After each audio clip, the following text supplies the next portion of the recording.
再搂一把。Pen-type granulator is the most commonly used granulation machine in medium and large fertilizer factories. It has the characteristics of high efficiency and stability, and can pelletize raw materials quickly and evenly, so as to produce high-quality fertilizer products. When using a pen-type granulator, the raw material first needs to be pre-treated to ensure that it has the characteristics suitable for granulation. Then, the pre-treated raw material is put into the feed port of the pen-type granulator, and the machine will distribute the raw material evenly on the. Next, the pen-type granulator begins to rotate, gradually compressing the raw material into a granular shape through the action of centrifugal force and friction.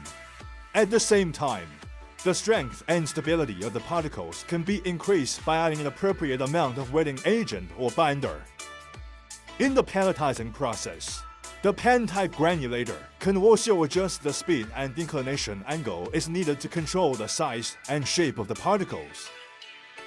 Finally, through drying, cooling and packaging and other links, the fertilizer products will be made for follow-up treatment and finally get fertilizer products that meet the quality standards. The use of pen-type granulator not only improves the efficiency and quality of fertilizer production, but also reduces energy consumption and resource waste in the production process. Therefore, it has become one of the indispensable important equipment for medium and large fertilizer plants.